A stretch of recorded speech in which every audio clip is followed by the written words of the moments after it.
Hello, good morning, my dear students. On behalf of Rasa International School, today I am going to teach you class 2nd, chapter number 3rd of English grammar, मात्राएं, page number 12 and 13। मात्राएं, जैसे हमने पहले ही वाले chapter में, अपने पहले वाले पार्ट में पढ़ा था वर्णमाला के बारे में कि वर्णमाला क्या होती है। इस चैप्टर में हम मात्राएं पढ़ेंगे। हम वर्णमाला के स्वर और व्यंजन से परिचित हो चुके हैं, पहले ही पढ़ चुके हैं कि स्वर और व्यंजन क्या होते हैं वर्णमाला में। तो हमें पता है कि स्वर और व्यंजन क्या होते हैं। स्वर का प्रयोग दो प्रकार से होता है। स्वर जो होते हैं उनका हम दो प्रकार से प्रयोग करते हैं, जैसे आ ई उ री से ऋषि, ए ओ ए, ये सर जो होते हैं स्वर होते हैं। क ख ग ये होते हैं व्यंजन, जो मैं आपको पहले ही बता चुकी हूँ। स्वर का जो प्रयोग होता है वो हम दो प्रकार से करते हैं, देखिए तथा समझिए। स्वर का मूल रूप से प्रयोग, स्वर का मूल रूप से हम कैसे प्रयोग करते हैं वो हम इस पार्ट में पढ़ेंगे और मात्राएं पढ़ेंगे। जैसे अचकन, अ जो है वो इसमें क्या है, स्वर है। और दूसरा हमने चित्र देखा तो उसमें क्या है, आम। तो इसमें बड़ा आम जो यूज़ हुआ है, बड़ा आ जो यूज़ हुआ है वो क्या है, इसमें वो भी स्वर है। ऋषि, र इसमें जो री जो यूज़ हुआ है वो ऋषि के लिए, वो भी स्वर है। एरावत के लिए जो ए यूज़ हुआ है वो भी स्वर है। ये चारों जो हैं वो क्या हैं, स्वर हैं।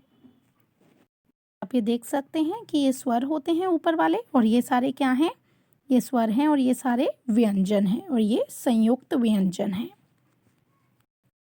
ऊपर दिए गए शब्दों का पहला स्वर वर्ण जो है वो स्वर है। जो पहला जो अक्षर है, जो वर्ण है वो क्या है, इन सारे शब्दों का स्वर है। यहाँ स्वर का प्रयोग उसके मूल रूप से किया गया है। यहाँ स्वर का प्रयोग जो है, स्वर का जो हमने यूज़ किया है, उसका प्रयोग किया है वो बहुत मूल रूप से किया है। स्वरों का व्यंजन के साथ चिन्ह के रूप में प्रयोग। अब हम सीखेंगे कि स्वरों का व्यंजन के साथ, उसके चिन्ह के साथ में, उसके निशान के चिन्ह के साथ में कैसे प्रयोग करते हैं। जैसे पहला चित्र आप देखिए, इसमें है मैं न, तो म के साथ में ए की मात्रा का यूज़ हुआ, न के साथ में आ की मात्रा का यूज़ हुआ। ठीक है, जैसे आप ये दे सकते हैं, म के साथ में ए की मात्रा का यूज़ हुआ, प्रयोग किया हमने। न के साथ में आ की मात्रा का यूज़ हुआ, तो मैं ना बन गया। जैसे बाल्टी में ब के साथ में आ की मात्रा का यूज़ किया, ल किया, ट किया, और ट के साथ में ई की मात्रा का यूज़ किया, तो बालटी हो गया। वैसे रुपया में र के साथ में हमने ऊ का इस्तेमाल किया, प के साथ में आ का किया, रुपया। य के साथ में हमने बड़े आ का इस्तेमाल किया, तो रुपया हो गया। कुर्सी के साथ में ऐसे ही क यूज़ किया, क के साथ हमने ऊ की मात्रा का प्रयोग किया, र के साथ में हमने आ का किया, और स के साथ में हमने ई का किया, तो ऐसे ही कोरसी हो गया। दिए गए शब्दों में रेखांकित स्वरूप स्वर अपने मूल में प्रयोग न होकर विशेष चिन्ह के रूप में प्रयोग किया गया है। ये ऊपर वाले जो चित्र हमने अभी देखे, शब्द देखे चार, इनमें जो है, जो स्वर है वो अपने चिन्ह के साथ में उसका यूज़ हुआ है, चिन्ह के साथ में प्रयोग किया गया है, ना कि वो पूरा स्वर ही यूज़ किया है। स्वर का इस्तेमाल नहीं किया हमने, उसके चिन्ह का इस्तेमाल किया है। ये विशेष चिन्ह की मात्राएं कहलाती है, और जो इसमें हमने मात्राएं यूज़ करी, जो चिन्ह यूज़ किए, चिन्ह का प्रयोग किया, उनको हम मात्राएं कहते हैं।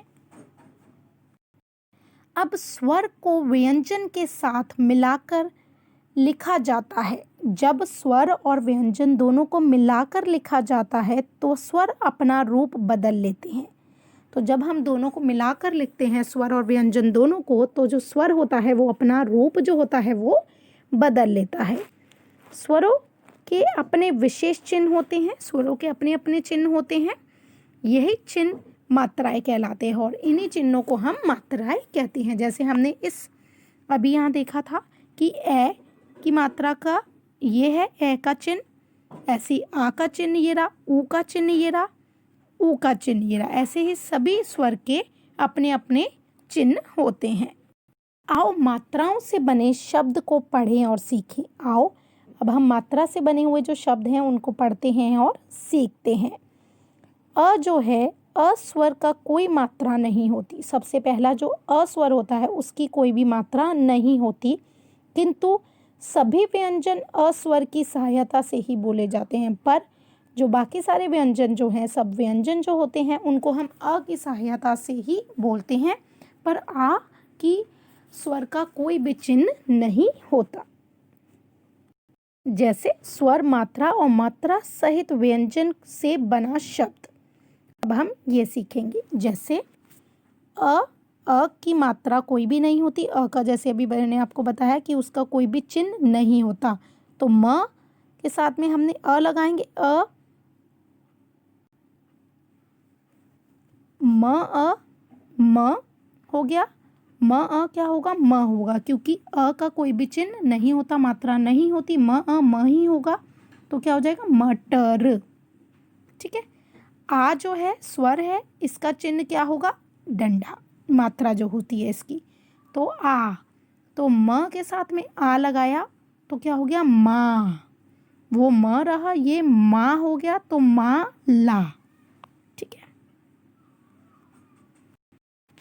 ई जैसे छोटी है, छोटी ई के साथ में हमने छोटी ई का चिन्ह होता है ये, तो ये मात्रा होती है छोटी ई की। म के साथ में हमने छोटी ई लगाते हैं तो होता है मी, तो ये क्या हो जाएगा? मिठाई। ठीक है। ऐसे ही बड़ी ई जो होती है उसका चिन्ह ये होता है, म के साथ में हमने बड़ी ई लगाई तो क्या हो जाएगा? मी, तो क्या हो जाएगा इसका शब्द? मीनार। ऊ जो है, ऊ के साथ छोटे ऊ की चिन्ह जो होता है वो ये वाला होता है, तो म के सामने हमने अगर छोटा ऊ लगाते तो क्या हो जाएगा? मुँह, मुर्गा। ठीक है। ऐसे ही बड़ा ऊ के साथ में हम बड़े ऊ का चिन्ह लगाते हैं, ये जो है ये बड़े ऊ का चिन्ह है, तो क्या हो जाएगा? म ऊ, मऊ। तो मुँह, मुँह हो गया, मुँह के साथ में बड़ा ऊ लगाया तो मूली। ऐसे ही र से ऋषि का चिन्ह ये होता है, तो म के सामने हमने र से ऋषि लगाया तो क्या हो जाएगा? म्र, तो मृग। मृग जो होगा वो म र का आवाज आ रही है तो र से ऋषि का चिन्ह है। ए के साथ में हमने ये चिन्ह लगाया, ए का ये चिन्ह होता है, तो म के साथ में हमने ए का चिन्ह लगाया तो क्या हो गया? मैं, मेमना। ठीक है। मे ए का चिन्ह आ गया तो मेमना इसका शब्द हुआ। बाकी के हम चिन्ह और स्वर और मात्राएं जो हैं वो अगली वीडियो में समझेंगे। आशा करती हूँ कि आपको समझ में आया होगा। धन्यवाद।